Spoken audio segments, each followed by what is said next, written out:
কোন কোন সম্প্রদায়? আচ্ছা, মানে তুমি মুসলিম না, এই তো। ওকে ফাইন, ধর্ম যার যার। মানুষ তো তুমি নাকি, তাহলে সমস্যা নাই। আমরা ধর্ম নিয়ে তো বাড়াবাড়ি করি না।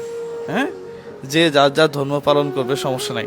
সালাম আলাইকুম দর্শক, চট্টগ্রাম ব্রান ইউনিট থেকে এই যে মেয়েটাকে দেখতেছেন, এই মেয়েটার এখান থেকে পুরো পিঠ, এটা তো আমরা ভিডিওতে আনতে পারবো না, পুরো পিঠ একেবারে ঝলসে যে গেছে, এক কথায় যদি বলি ঝলসে গেছে।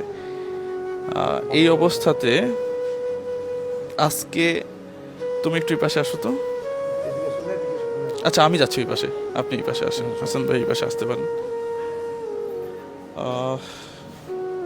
এ কতদিন হইল পড়ছে?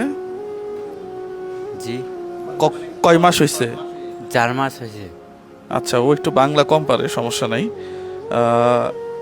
আমি যে মেসেজটা আজকে শুনলাম, টাকার জন্য ওর যে ড্রেসিংয়ের সময় কিছু মেডিসিন লাগে, সেটা আজকে কমপ্লিট করতে পারে না। এই তো, আপনি বোঝেন কতটা ভয়াবহ।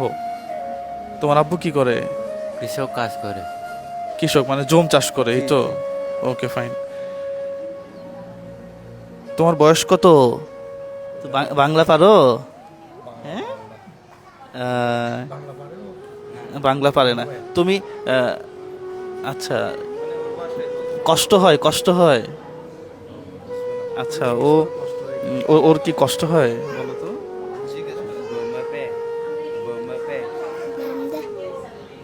আচ্ছা, আপনি দেখেন তো কি ফুটফুটে একটা মেয়ে। হ্যাঁ, একেবারে পুরো জায়গাটা কেমনে হইলো এটা?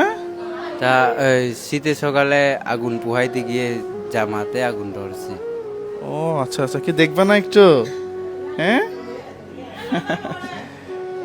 আচ্ছা, আহ, হ্যাঁ হ্যাঁ, বান্দরবন। লামা বলতে এটা আপনার একদম বান্দরবনের শেষ প্রান্তে। আচ্ছা, লামা নাম লামা শুনছি তো। শুনছেন হ্যাঁ আপনার? হ্যাঁ হ্যাঁ হ্যাঁ। ওই যে একদম শেষ প্রান্তে, অনেক দূর, অনেক দূর। তুমি একা আসছো নাকি আরো কেউ আছে? আমি একা আছি আর আমার মা আছে। ও, তোমার, আচ্ছা আচ্ছা, বুঝছি। তুমি লামাতে নিয়ে যাবো না আমারে? হ্যাঁ, 10 গুণ তো আসছে না। শোনো, এই ট্রিটমেন্টটা করাবা। হ্যাঁ, আসলে এ তো একেবারে ছোট বাচ্চা। এই ছোট বাচ্চা, তোমার তোমার এই যে ওষুধকে টাকা দিয়ে গেছি। হ্যাঁ, এখন তুমি সুস্থ হয়ে যাবা, ঠিক আছে?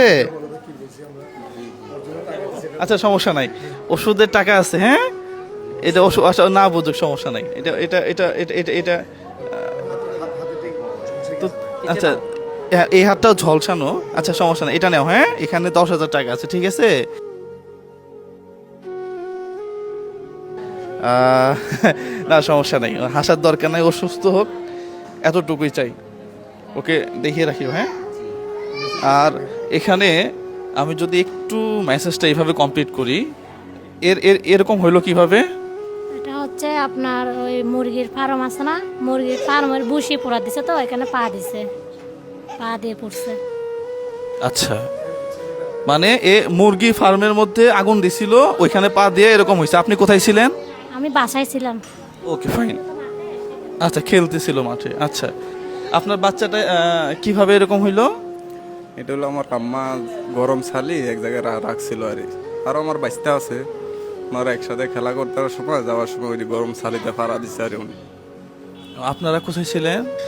আমি তো থাকি চট্টগ্রাম, আর আমার অল্প ফ্যামিলি থাকে রাঙামাটি। আমার বাড়ি এর বয়স কত? 1 বছর 3 মাস। আহা, মানে ওনার এই চামড়াগুলো নরম, তো ছোট মানুষ, এই কারণে ক্ষতিটা বেশি হয়েছে। আসলে আপনাদের এই দুইজনকে দেখানোর মানে হচ্ছে একটাই, সন্তান তো আমাদের খুবই গুরুত্বপূর্ণ এবং খুবই ইম্পর্টেন্ট একটা জিনিস।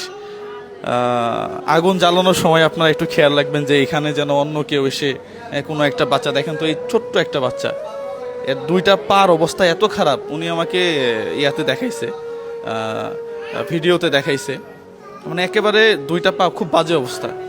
এই জন্য আপনাদের বাচ্চা কোথায় যাচ্ছে এটা যেরকম একটু লক্ষ্য রাখা উচিত, পাশাপাশি কোথায় আপনি আগুন জ্বালাচ্ছেন, এই আগুন দ্বারা অন্য কারো ক্ষতি হচ্ছে কিনা এটা একটু লক্ষ্য রাখা উচিত।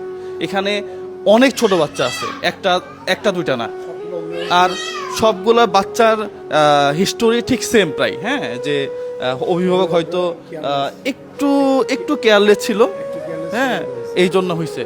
তো এই দিকে একটু খেয়াল রাখবেন। হাসান ভাই, এই যে আপনি যে দেখলেন, অভিভাবকদের কি করা উচিত আসলে? আচ্ছা, আমি এখানে এসে যা দেখলাম, প্রায় বাচ্চা সমস্যাটা হচ্ছে অভিভাবকরা একটু কেয়ার করে নেয়, একটু খেয়াল রাখে না বাচ্চাটা কোথায় যাচ্ছে আর কোথায় আগুন ধরাচ্ছে।